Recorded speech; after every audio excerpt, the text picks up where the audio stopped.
ঘরেই বানিয়ে ফেলুন কেমিক্যাল ফ্রি হোমমেড শ্যাম্পু। এখানে আছে রিঠা, আমলকি, কেশুতি পাতা, নিম পাতা আর মেহেন্দি পাতা, আর আছে flaxseed, chia seed, aloe vera gel, আর এখানে কিছুটা মেথি দেবো, দিয়ে একে গরম জলে ফোটাবো।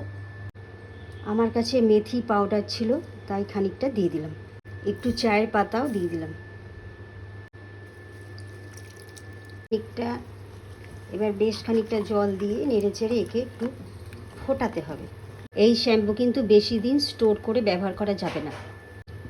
একবার বানিয়ে এটাকে বোতলে ভরে ফ্রিজে রেখে দিলে তাও অনেক দিন ব্যবহার করা যাবে। এই শ্যাম্পুতে কোনো প্রিজারভেশন নেই, মানে এর কোনো কেমিক্যাল ব্যবহার হচ্ছে না। প্রিজারভেশনের জন্য কোনো কেমিক্যাল ব্যবহার হচ্ছে না, তাই এই শ্যাম্পুটা বেশি দিন স্টোর করে রাখা যাবে না। এটাকে তৈরি করার পর ঠান্ডা করে বোতলে ভরে ফ্রিজে রেখে দিতে হবে, আর ব্যবহারের আগে বার করে ব্যবহার করতে হবে। যথেষ্ট উপকার পাওয়া যাবে কেমিক্যাল ফ্রি হোমমেড শ্যাম্পু।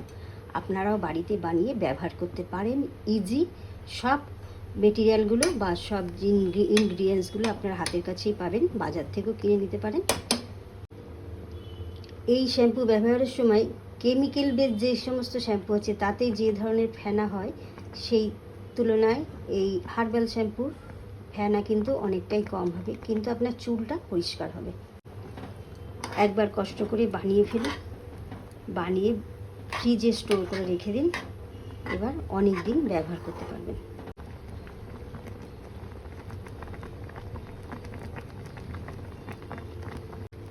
এবার ফুটে গেছে, এবার ওভেনটা বন্ধ করে দিয়ে সারা রাত ঢাকা দিয়ে রেখে দিতে হবে।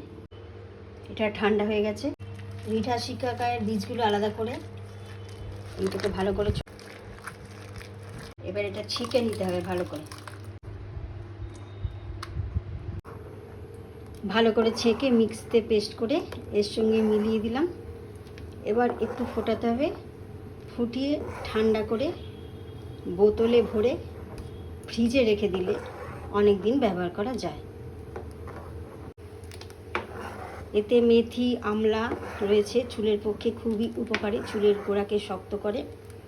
আর ফ্লেক্সিড, চিয়া সিড, মেহেন্দি পাতা, কেশুতি পাতা, নিম পাতাটা হচ্ছে ইচিং, যদি কারোর ইচিং থাকে স্ক্যাল্পে সেটাও ভালো হবে।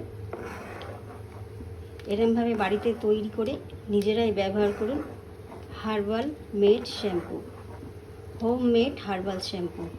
খুব সহজে, একটু কষ্ট করে নিতে হবে। এটাকে ফ্রিজে রেখে দিলে বোতলে ভরে 3-4টে বোতলে একসঙ্গে ভরে রেখে দিলে অনেক দিনই ব্যবহার করা যায়।